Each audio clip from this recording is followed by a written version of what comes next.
Welcome to this explainer. If you're tuning in today, it probably means you're looking for some clarity. You want a way to cut through the noise, finally eliminate that burnout, and clear away the brain fog that just seems to cloud our everyday lives. So, take a breath and just settle in for a moment. Our goal today is to map out a highly intentional, neuroscience-backed daily routine for you. We're going to look at clear, everyday steps that you can implement literally right now to protect your energy and optimize your focus. Let's build a foundation for a much calmer, more deliberate way of working and living. Okay, let's dive right into this. We're breaking our day down into 3 chronological phases to make things super easy. First up, morning, cognitive activation. Then, afternoon, sustained focus and defense. And finally, evening, cognitive decompression. Starting off with Phase 1, morning, cognitive activation. Think of your brain right after you wake up as this incredibly finely tuned instrument. It needs careful, deliberate preparation before it can perform at its absolute best. We really want to start the day with crisp, fresh energy, right? So here are your everyday physical steps for those very first moments you're awake. Step 1, 0 screens for the first 30 minutes. Look, when you wake up and immediately grab your phone, you're forcing your brain to process a massive influx of information. And that triggers a sudden spike in cortisol, your body's stress hormone. And honestly, we want to avoid that stress spike entirely. Moving to Step 2, you've got to hydrate. Drink about 500 milliliters of water. And Step 3, oxygenate. Do exactly 2 minutes of deep diaphragmatic breathing. This literally floods your brain with the oxygen it desperately needs after a long night of sleep. Actually, let's take just a second to practice that together right now. Take a slow, deep breath in and let it out.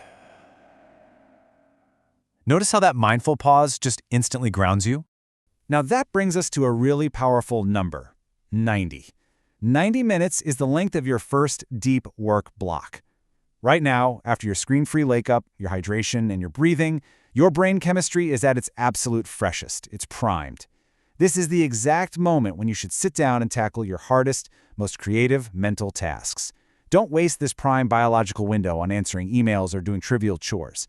Dedicate this uninterrupted 90 minutes to the work that truly matters.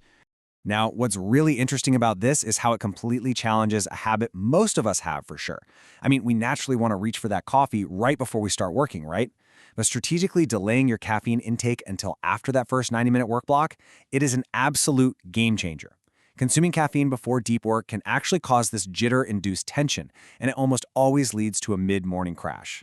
By holding off and having your coffee after you've already crushed your most demanding task, you actively protect your energy levels and sustain that cognitive flow for the rest of the morning. Moving right along to Phase 2, afternoon, sustained focus and defense. As we shift into a more steady, methodical pace for the afternoon, we really need to sustain all that momentum we built up in the morning and actively defend our bodies and minds against fatigue. Your very first line of defense? It's what you put on your plate. We call this the brain food lunch. You want to prioritize a meal that's low in simple carbs and high in healthy fats and proteins. So we're talking about foods like eggs, avocados, fish, and nuts.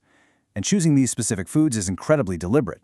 It prevents those crazy blood sugar spikes and crashes that cause low blood sugar headaches. By eating this way, you entirely defend yourself against that notorious afternoon slump. You know, that time of day where your brain feels like it's literally wading through quicksand. Then, right after you eat, you need what we call an active reset. This is a 20-minute walk outside during your lunch break, and here is the absolute vital part. Do it without headphones. I know, it sounds crazy, but we live in a world where we're constantly consuming audio, video, and text. By intentionally starving your brain of incoming data for just 20 minutes, you're giving it the super rare opportunity to actually process all the information from your morning. This quiet walking period actively lowers your neurological stress and completely resets your mental bandwidth. Let's see how this builds, because this brings us right back to the number 90. This is your second focus block of the day. Because your morning was spent on that deep, creative work, and your lunch was specifically designed to defend against fatigue, you now have 90 solid minutes of high-quality afternoon energy.